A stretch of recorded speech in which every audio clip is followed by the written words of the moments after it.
Hello and welcome to another comedian's interview for my blog Arichcomiclife. My name is Richard Gill and my blog describes my experiences of watching over 800 comedians and counting over the last 46 years. I'm delighted to welcome my guest today, the fantastic Mr. Seann Walsh. Yes! Hello, mate! How are you? Are you all right? There's that clap. I recognise that clap. Yes. So you got a distinctive clap as well as the laugh. It's the loud clap as well. Yeah, it's my trademark, mate.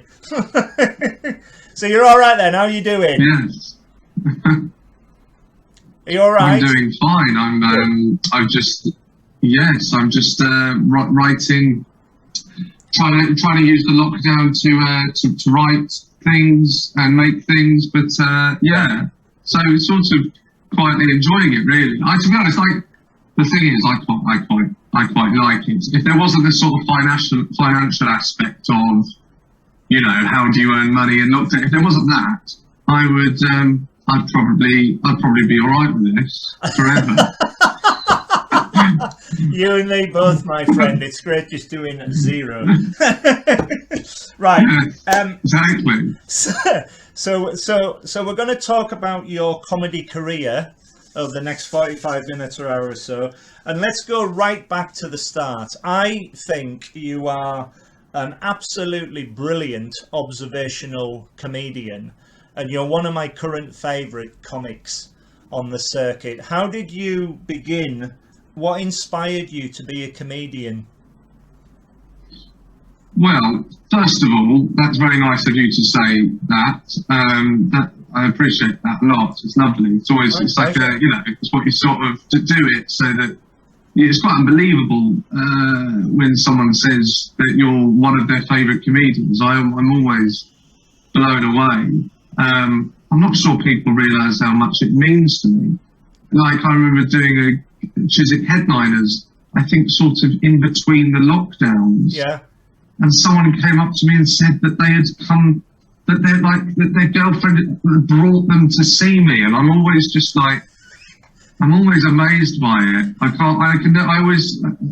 never consider myself to be like a comic that people sort of remember, I suppose. So it's yeah, I'm very flattered. But what was the question? It was, how did you become a comedian? Well, I became a comedian. Yeah, it's, you know, I actually said this in my last Edinburgh show, or last tour show, that as far back as I can remember, I've always wanted to be a comedian. It's like that line from Goodfellas. I don't really remember wanting to be anything else. It was certainly some sort of performer, a comic actor or a comedian. And it wasn't until seeing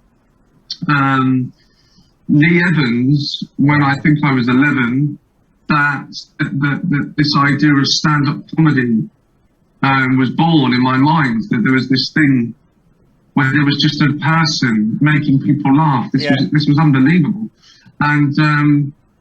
And then when I was 17, my mum took me and my brother to the Comedia in Brighton, which is sort of, you know, Brighton's comedy store. Yeah, yeah. And that's where I discovered that, you know, you didn't have to be a name. You didn't have to be famous or in the public eye to be able to do this. That really anyone could do this thing. And so that was it really. From I'd always sort of thought I would be an actor or something. Yeah. Quite delusional. But at 17, that's when that was a real many life-changing moments in my life, but that's certainly up there. One of the most defining moments of my life was my mum taking me to the Comedia. So there you go, really. I've been there many times, the Comedia. It's such a good club to play, and I've seen many a great comic there. And when you're talking about Lee Evans, he always used Carlisle, which is my home city, as a training ground for his big tours, so we would see him in a little tiny theatre there. Wow. And Wow. he was extraordinary because of his visual, of course, his visual jokes, and every visual punchline after his gag was hilarious. And he's very, very, very good, really good. Yeah. Yeah. I've seen you perform on stage many times over the years. Describe your first gig. What was your first gig like? My first gig. So I had basically I put my name down for some like open spot nights, some new material nights. And I kept bottling it. I kept not showing up, and then when I eventually sort of did get the confidence to do it, this open mic night at the Comedian was gone. Right. Ceased to exist. But there was this comedy course that was now available. Yeah. So I did that course, and it was a 12-week course, the Jill Edwards course, a wonderful woman, who's had such an impact on my life, a positive impact on my life, and at the end of this course, there was a gig at the Comedian. You got to do it. You could sort of, I suppose, if you could be good enough, if you will, to get onto the night. Right. But before that night, me and my friend Jim Holland, who I met on the course, it was him really. He wanted to do one before the gig at the Comedian, so he booked us into a little. A tiny little 50-seater theatre called the Marlborough Theatre, which was above the Marlborough Tavern, I think, the Marlborough pub in Brighton. Yeah. And that was the first gig. I think November 24, 2006. Wow. November 24, 2006. And bloody hell, blood. Specific date as well. Jesus. Well, yeah, God, of course. It might have been the 25th, but the 24th or 25th. And I was so nervous that day that I couldn't talk, and me and Jim couldn't talk to each other. We met up a couple of hours before the gig or something, and we just couldn't talk to each other. And I'll always remember being in the green room, and we didn't say anything to each other, but we just looked at each other and we hugged each other before we both went on and had a wonderful time. I was very lucky. What was quite amusing about that gig is, which I should remember every time really, is that this was a new act night, a 50-seater new act night. So it wasn't normal really for this to be sold out, despite it only being 50 seats. There's no names, there are no professional comedians on.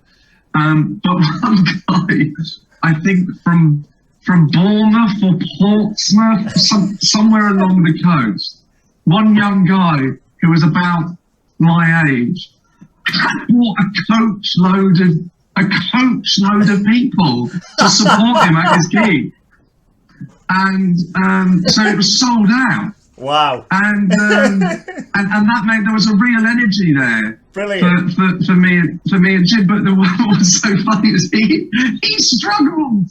Oh, mate.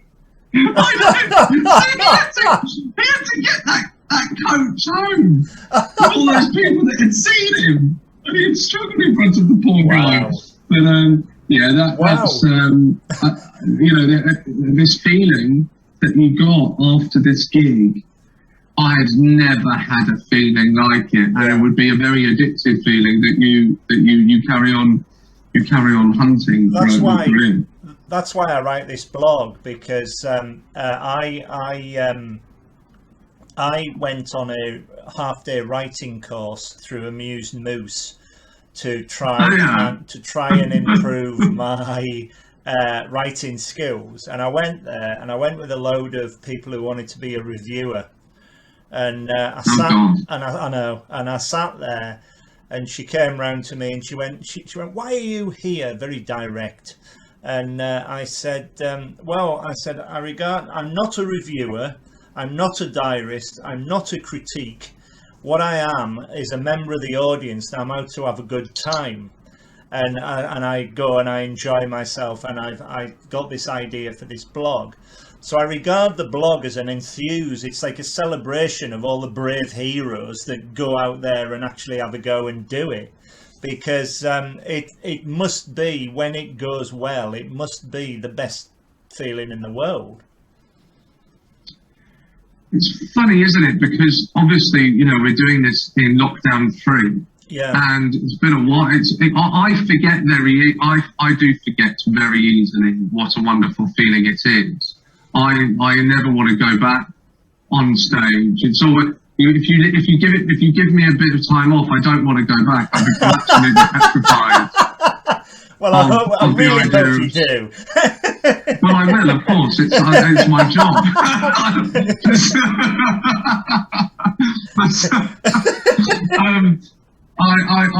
All I think about are the nerves and the anxiety and the panic and all of that comes with it. But you are right, of course, that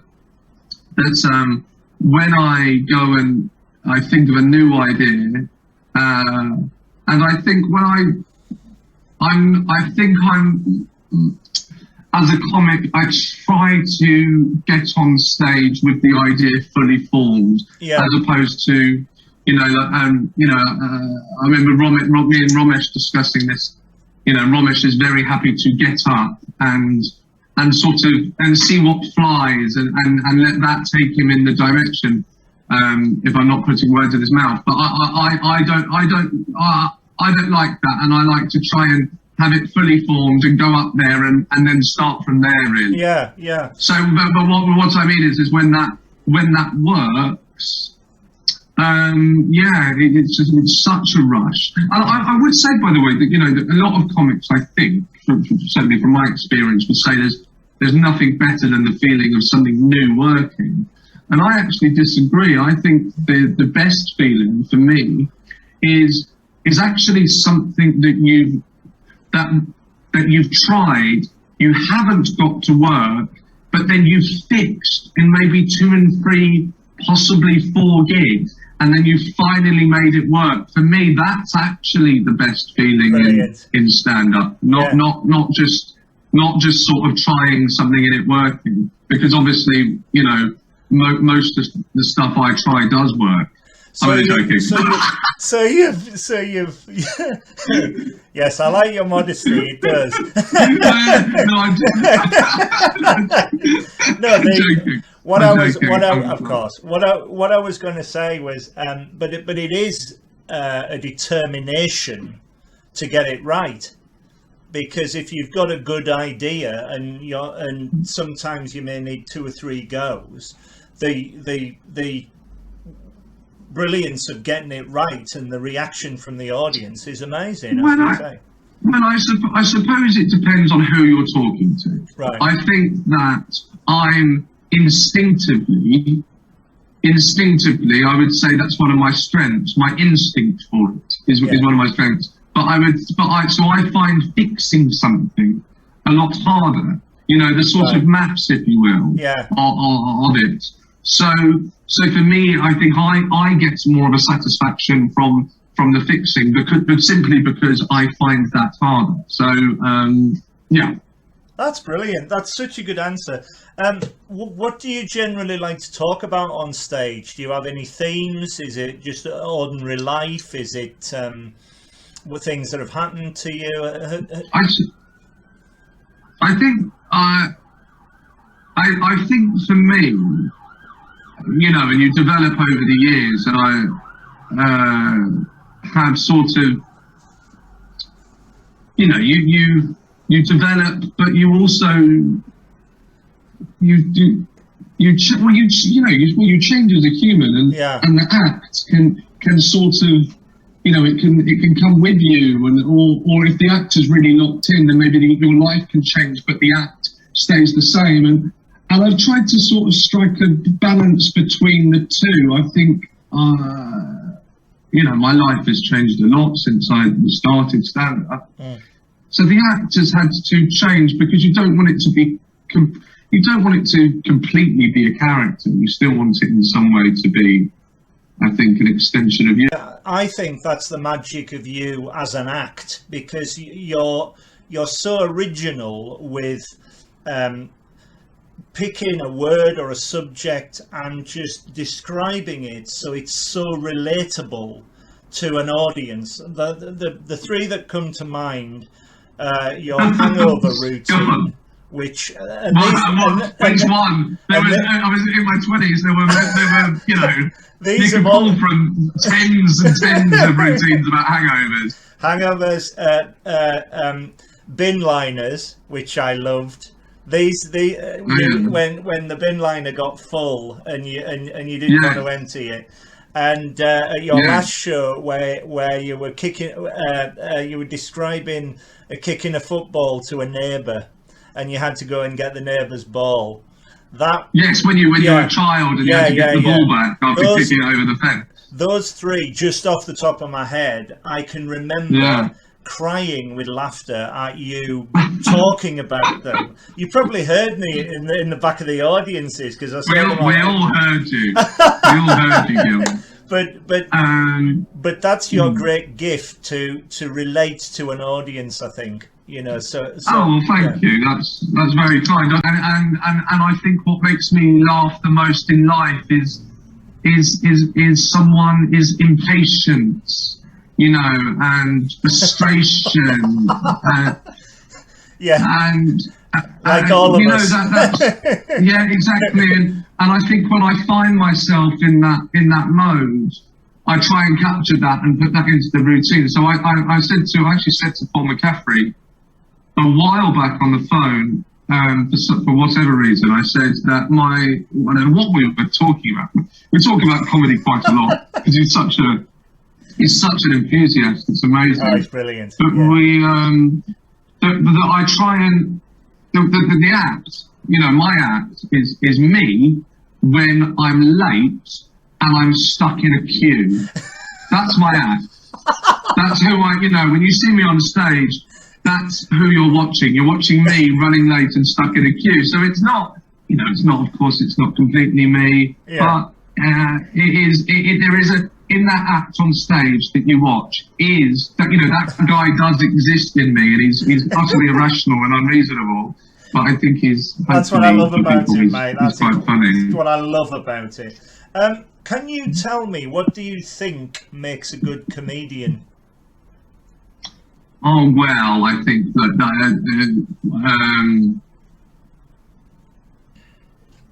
well, it's a strange question, that, isn't it? Because I mean, what do I like? What do I?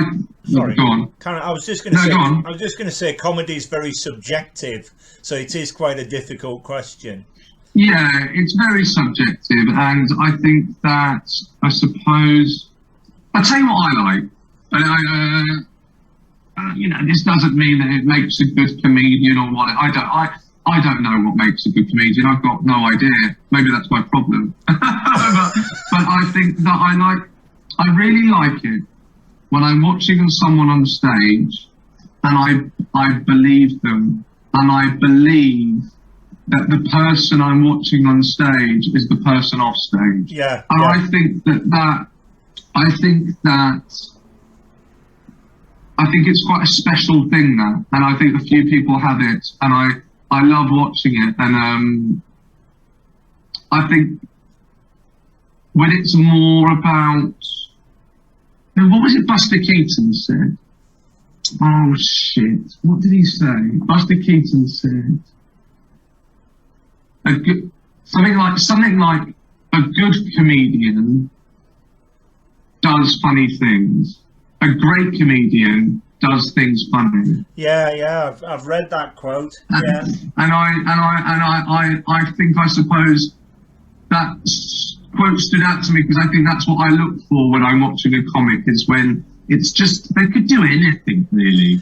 There is you could believe that they wouldn't need. Yeah. You could believe that they wouldn't need to write a joke. Yeah. And you could say go, and they would somehow be able to make laugh. So I suppose that really, for me personally. the first act I ever saw as with my family in the 70s were Tommy Cooper and Les Dawson, and Wow. And there is this other level. Morecambe and Wise had it. Those two. I think Peter Kay's got it, where they walk on, and you just want to go for a drink with them because they're so endearingly funny, warm, and you believe it's their persona portrayed on stage that is off stage. When we saw Tommy Cooper, the curtains opened and he was lying on a bed, and he was just lying there, and one woman in the audience started laughing, and it trickled round, so everybody was laughing, and he hadn't done a thing. And after about 5 minutes, he popped his head up and he went, "What? Has somebody come on?" It was a brilliant line just to kill him.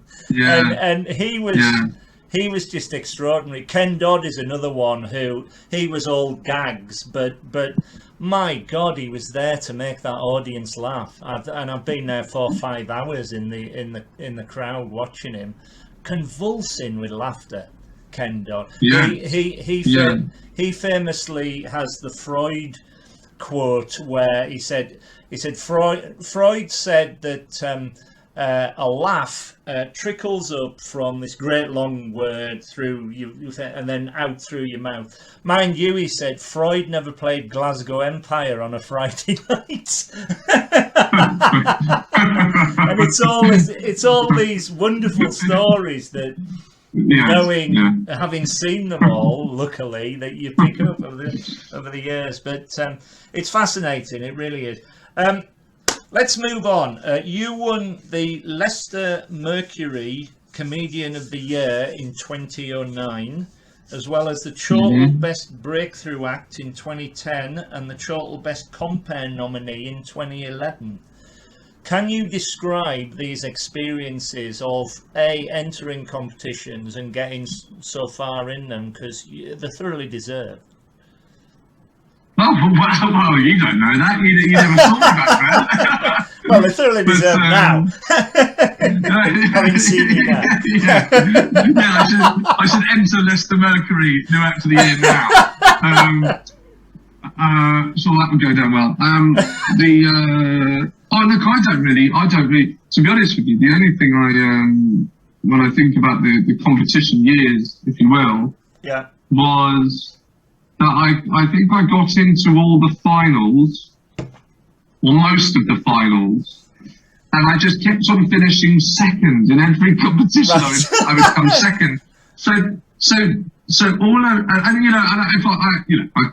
can admit that I wanted to win, and I was probably too desperate to win. Right. And I did. I kept losing. And so by the time I got to Leicester Mercury, I was fed up with the feeling of loss, and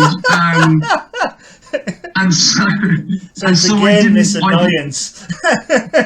So I didn't want to win. I decided I don't care, and I thought I'll just come second. And I'd made up that up in my head that I'm going to come second, so it doesn't really matter what I do. So it doesn't matter. So I was asleep before I went on. Someone go into the game room to wake me up to put me on, and then of course that's the one you go and win. Of course, when you don't really care anymore, which is is life, isn't it? It's always the way. But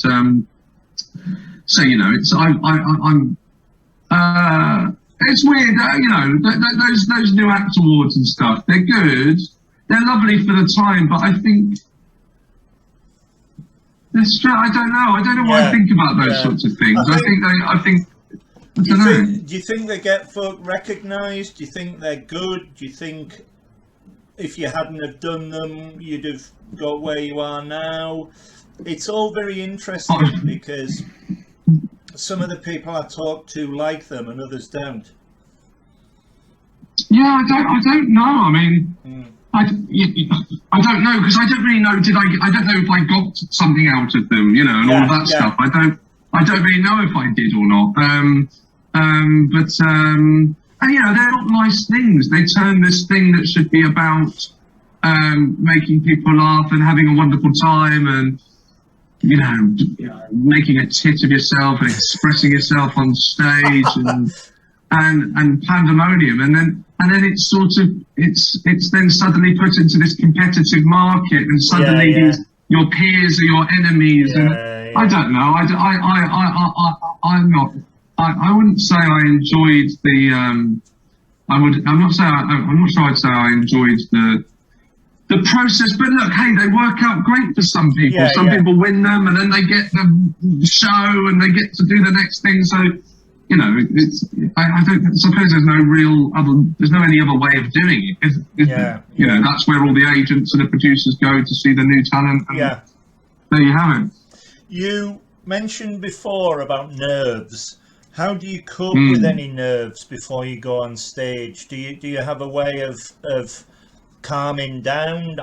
Do you think nerves play a part of your performance? How do you cope with getting any nerves? Well, I used to get a lot of nerves, and I used to get nerves for far too long. You know, as in too long into my career, I was getting these nerves, and I used to think that I needed them, and they sort of fed the energy. Right. But actually, you know, it was stressful. It was stressful to be that nervous, and then to go on stage and then unleash this sort of bomb of energy on the audience. It was exhausting. Even like, to be honest with you, even at such a, even in my 20s, it's just so stressful that your nerves go up here, and then you unleash them on the crowd, and then you're fulfilled if the gig goes well. But if it doesn't, you've used all that adrenaline on this flat crowd, and I didn't really. I couldn't relax. You know, there was no,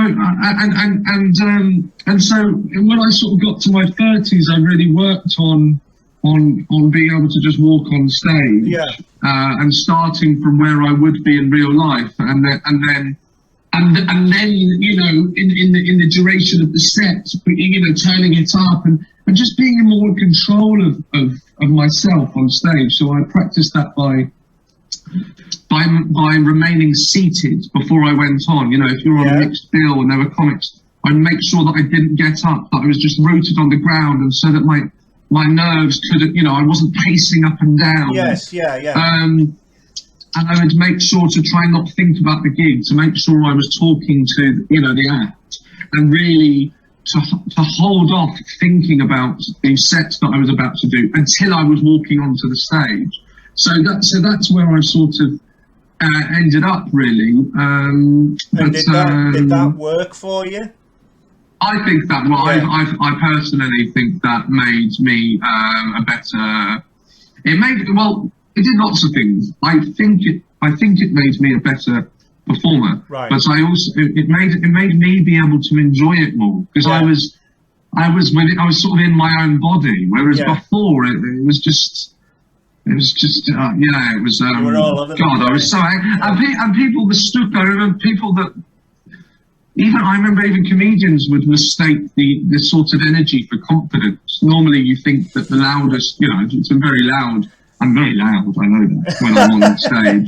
You're not as loud animated. As me. Yes, you're clapping. But people would mistake that for confidence, of which it wasn't. You know, it was actually sort of the opposite, really. So following on from that, do you have a way of remembering your routines? How do you remember all the information? Richard, I've said since I've started. You know, my answer to that has never changed, which is really, it's what I think. So why do I need to remember it? Exactly. Yeah. I don't. You know, if it's not a script as such. You know, these are thoughts that I have, and I've hopefully I've plucked the funny ones, and I'm just retelling them to you. So I never. You know, it's not a script. That's interesting, because a lot of comics I know either have them on their hands, a notebook, or you know, and they have points. My good friend Mark Simmons, yeah, you know, he's come incredible joke writer. Yeah. So you know, I know Mark goes on with a clipboard. Mark struggles to remember because, and the difference is the reason he struggles to remember and uses a clipboard is because he's not remembering his own thoughts. He's reading his jokes that he's written. Yeah. That's a different thing. Yeah. You know, like if I write a sitcom, I'm just saying this because I'm writing something at the moment, just for my own person. It's sort of how I keep a diary of my life. I write scripts. Is that I wouldn't be able to recount that because it's not what I think. You know, it's got characters, it's got fictionalized segments, it's got things that haven't happened to me. So, you know, I can't just recount them. That's the difference, really. It's interesting because other than the blog, for me, I wrote a play. What do you mean you wrote? What play? Yeah. What play? I've written like a 40-minute play which me and my mate put on for Comic Relief in 2007. It's called The Applicant, and it's about a bloke who moves to London from Carlisle, and he comes down to London and he can't get a job. He's got a very successful girlfriend and he can't get a job. So each of the scenes is the first part is in a waiting room, and the second part's the interview. So when my mate come on, he played all the different interviewers. It was better because we could talk and banter. But but in the first bit, when I'm sitting in the waiting room, I've got the audience, and I'm nervous because we're waiting for an interview, and I start chatting to the audience. So I wrote these great long monologues about this character, and of course the first night we did them, I ran out, and I was like a rabbit in headlights, and I completely forgot the monologue. Oh my god.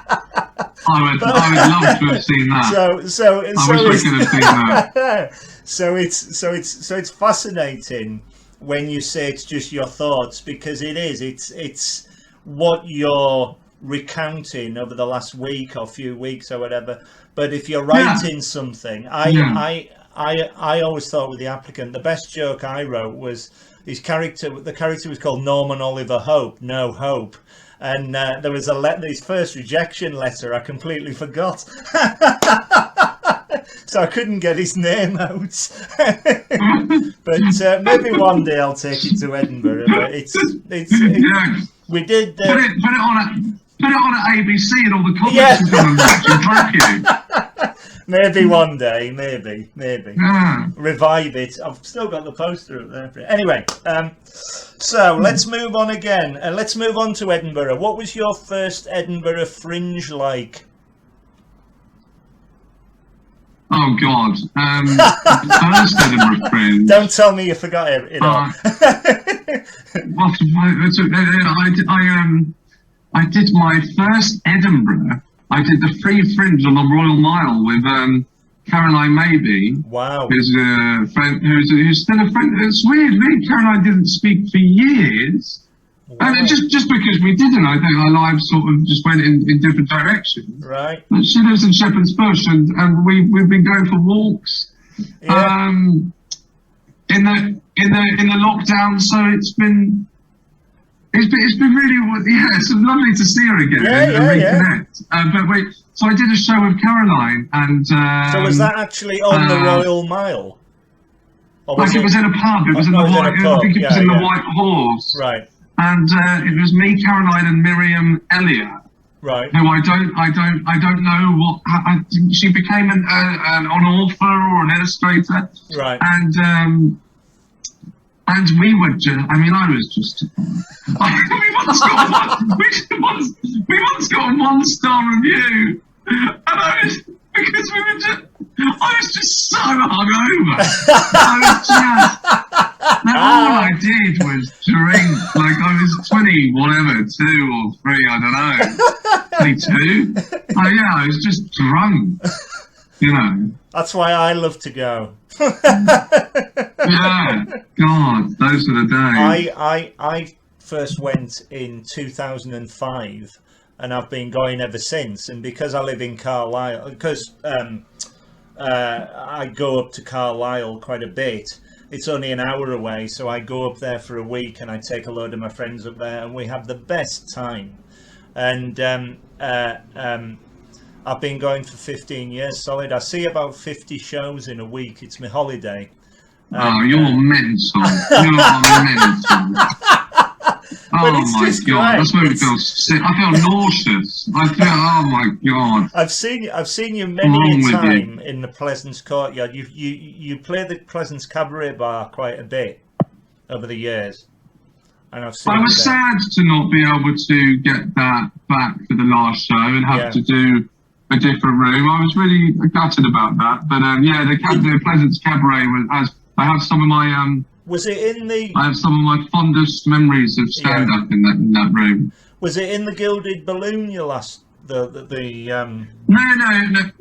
was still the Pleasance, but it was the Pleasance Dome, and it was the Dome. Yeah.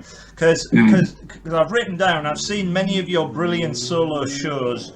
Yin and Young in 2011. Seann to be Wild. That was terrible. That was good. They were all good, mate. Seann to be Wild in 2012. The Lion King. I love these names in 2013. Seann Walsh 2014. And after this one, I'm going home in 2019. So from all those shows, you missed One for the Road. No, that after this one, I'm going home was 2019. When was One for the Road? 2018. I think it was 2017. Oh, was it? I don't know why I missed. No, that. I'm just sorry. I'm not correcting you. I'm just I'm literally am. But I don't mean to. I'm just remembering myself. And there was another one called. It went 28, and then it went. Well, I don't think I saw One for the Road. I don't think I saw One for the Road. That was one I sadly missed. But the point of talking about all this is sorry. Can you tell me how you get your ideas for shows, and how do you go about writing them? Do you have a method, or again is it just all thoughts, or because again the things that you talk about are so relatable to an audience that it's one of the highlights of me going to the Fringe, I tell you. Oh, thank you. That's so lovely. After all that. Yeah. Still didn't come and see One for the Road, though. So not really that much of a fan.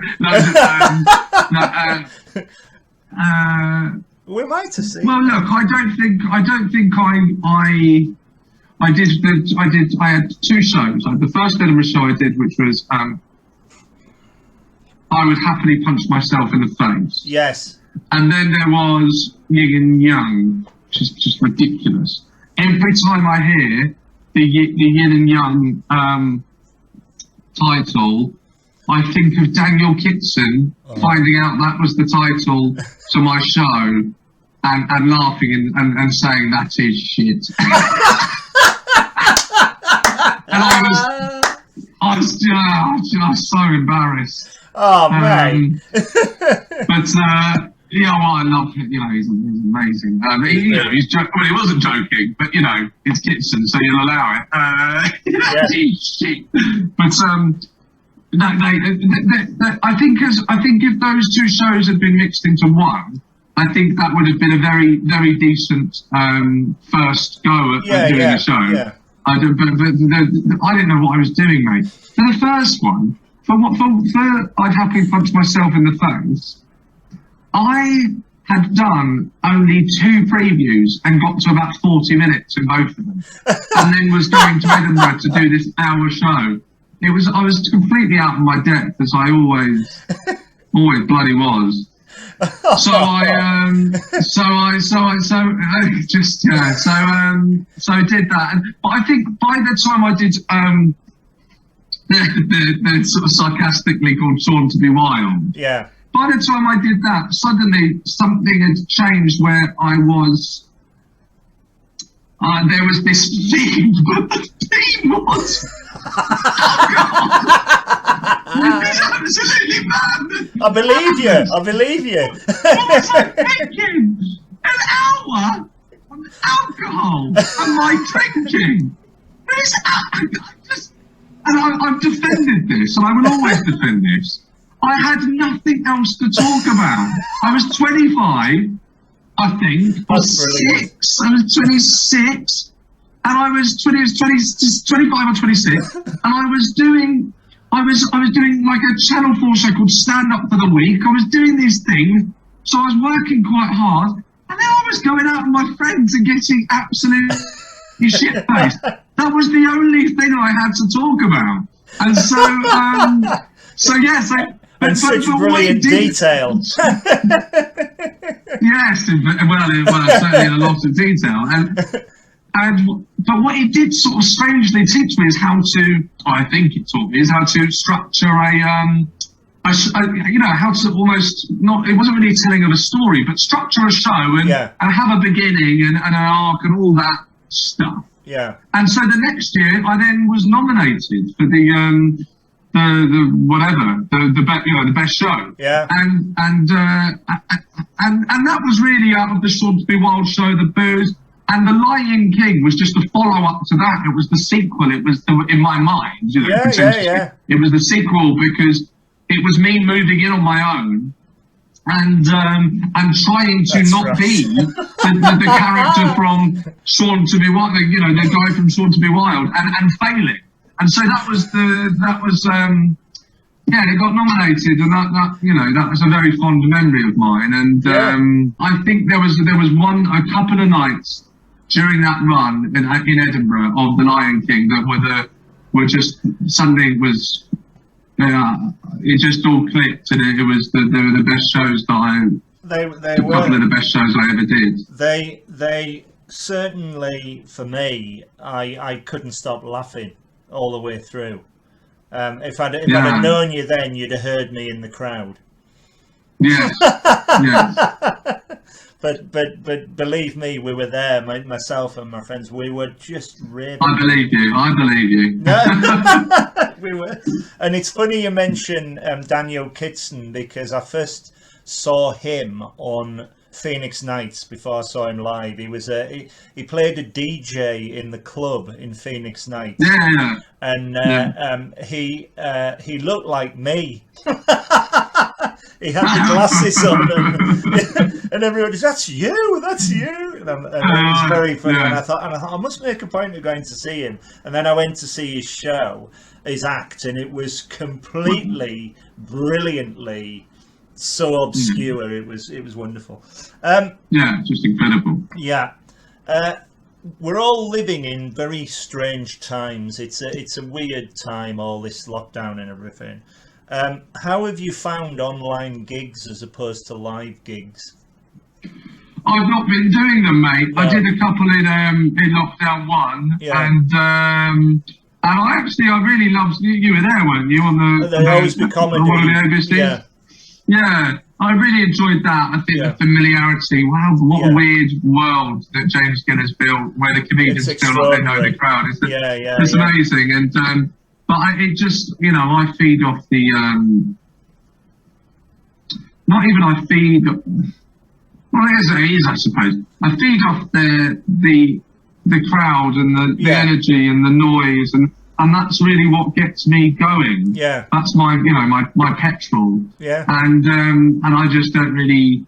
I think if I can't be the one, I just don't fancy sitting. No, it's fine. In my but I am doing. Do you know what I'm doing to make it a bit of fun? I'm doing the tonight. I actually have an online gig. Right. But I'm doing my old double act with Mark Simmons, because that's different. Oh, that's right. Different. Wow.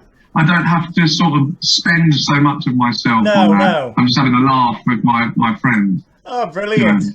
No, my view is they're an excellent substitute And if online comedy hadn't have happened, I don't know how I would have got through lockdown. But good. Well, good. I'm glad you did that. but I can't. I miss live performance. I so miss it. I love going for a few beers and then to a comedy night, and you know, because with live performance you never know what's going to happen. You never know what you're going to get, and that's the magic of it, because you're all contained within the room. Yeah, absolutely.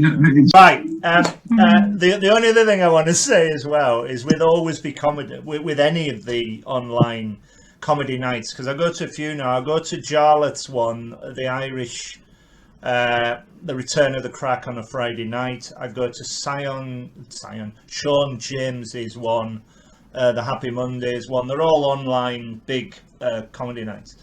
But the Always Be Comedy one, I'm so pleased for him, because they've worked so hard to get it right. But when I first went along to them, there was no audio at all. And so I was just sitting here laughing at four walls. I thought I was going to be taken away because nobody could hear me, and neighbours were banging on the windows and all the rest of it. But then when he opened it up, that was a specific. Yeah, it was sort of the first to do it, to work out how to get sort of front row. So he's done a top job there, and I think when we get closer to the to coming out and doing those garden gigs, I'll probably try and pull a favour and see if I can get on and just and like you say, just test some stuff before I have to go and stand in a beer garden. Yeah. Who are your favourite comedians, past and present? Is that too wide a question, or?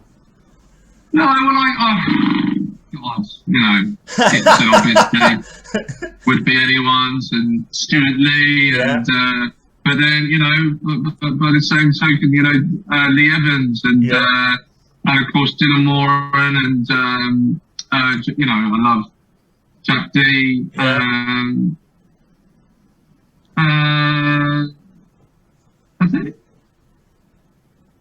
I do like watching. I was going to say I don't really watch much stand-up, but I do when Dave Chappelle or Bill Burr, you know, to drop a show, I will watch them. But I don't. I try and stay. I don't even try and stay away from it. All right, I just don't go near it.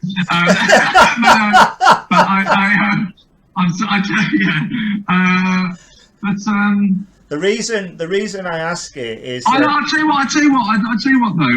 I will say this, because sometimes I forget to say this. I remember this after I've done a sort of chat like this. Is that when it comes to home viewing, I'll watch my old favourites. Now I watch Jack D, and I don't watch them much, but I'll treat myself maybe once a year. I'll watch each of those. Jeff Green, I love Jeff Green. Oh yeah, he's superb. Absolutely superb. So underrated. He is underrated. He did like in this country anyway. But what was I going to say?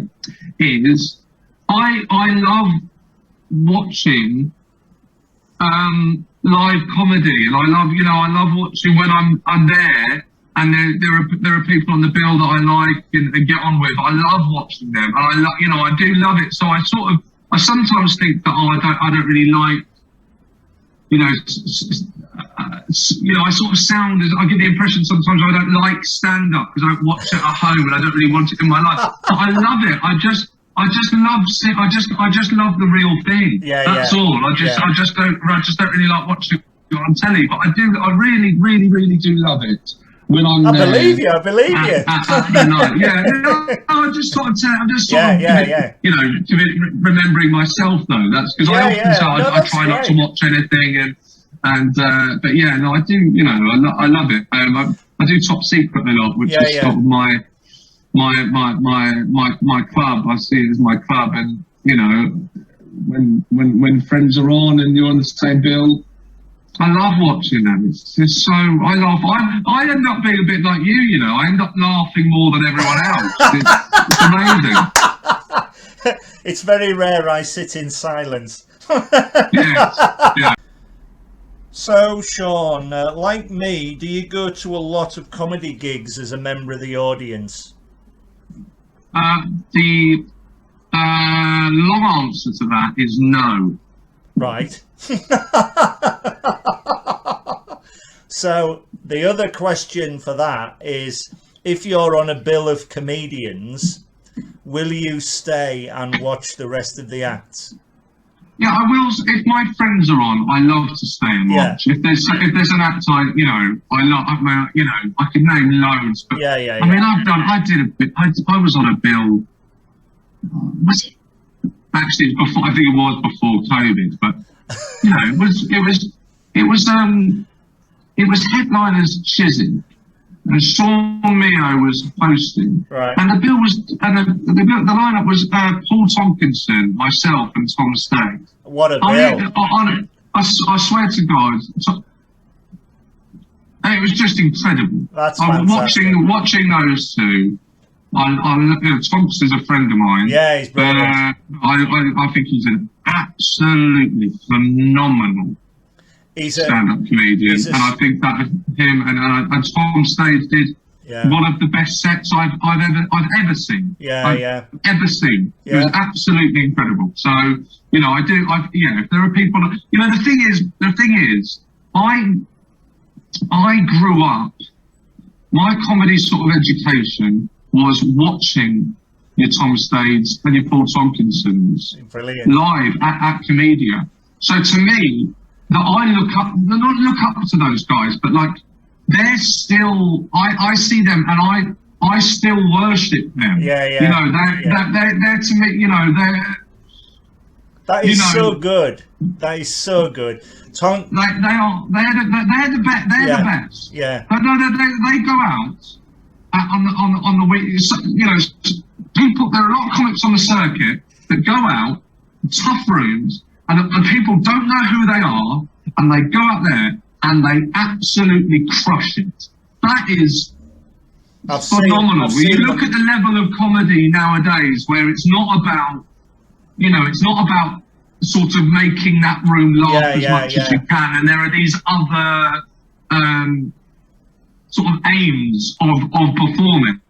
Fine, but in terms of just purely trying to make people laugh, the circuit is full of just some fantastically talented people, and they absolutely do not get, I think, the credit they deserve. No way. Yeah, I totally agree. You picked two absolute corkers there.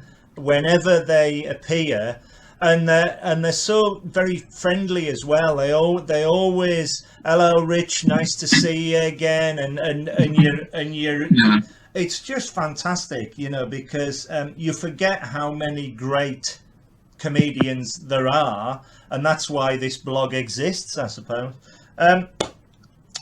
Just before we go, and I've much enjoyed talking to you, I really have. Is there anything else you'd like to say? Where can people find you on social media? Have you got any online gigs coming up, or any podcasts, or are you writing any books, or? Writing any books? What are you talking about? I don't know. You tell me. No, there's my podcast with Paul McCaffrey. Yes. It's 15 minutes. It's called What's Upset You Now? Yeah. And we now do it with special guests. So some of the guests that we've already got booked in: Matt Ford, Rob Beckett, Lloyd Griffith, Rachel Fairburn, and hopefully many more to come. Brilliant. Some other special guests, Mark Steele, who's going to do it. So another huge name. So come over and listen to that. It's only 15 minutes. It's very funny. Brilliant. Well, I have listened, and it's fantastic. Yeah. Oh, good. I'm glad you liked it. Really, Cheers, mate. Really good. Richard, I'm going to be very rude, and I'm going to sort of run off, if you will, on Zoom, because it's QPR against Birmingham, and I really need to catch. I don't blame you. I don't blame you. Lots of love, and lovely to see you, mate. Lovely to see your smile and hear your laugh and your clap. Ta-da. Goodbye. All right, mate. All the best.